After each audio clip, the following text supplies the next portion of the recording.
Dapat ho, diniretso yan sa ombudsman, hindi sa RTC. Kasi malinaw po na pinilit lang po yan na gawin na ipafile sa RTC. Alam naman po nila yan na may depekto o mali o hindi tama, procedurally wrong based on existing law and jurisprudence na i-file siya sa RTC. In fact, yung allegations mismo ng mga information, may mga nakalagay doon na taking advantage of my position allegedly as SOJ, using the influence, the power, and the power and influence of my office and having moral ascendancy allegedly over the drug convicts. Ganun po yung mga naka-allege. So if that is the case, then clearly yung pinaparatang nila sa akin na nakipagkuntsabahan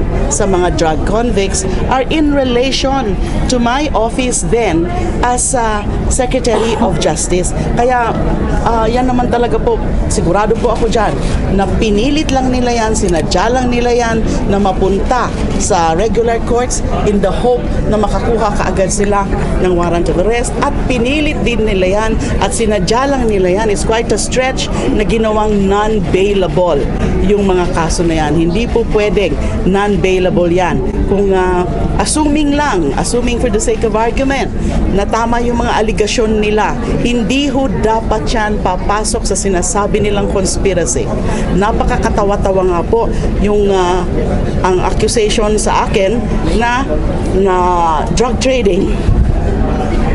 Masyado pong it's such a stretch kasi yun nga ho ang balak na gawing non-bailable at makakuha kaagad ng warrant of arrest. May ipa-file naman pong motions ng aking mga abogado dyan sa mga korte kung saan napunta yung aking mga kaso. So umaasa po ako na pag-aaralan ng husto ng mga judges kung yan yung mga grounds, yung mga issues na rineraise ng aking mga abogado, at in the meantime ay wag na muna silang mag-issue ng warrant of arrest. In other words, isuspend na muna dapat nila kung ano man yung balak na pag-issue ng warrant of arrest pending yung tingnan muna ng husto yung mga issues na rineraise ng aking mga abogado.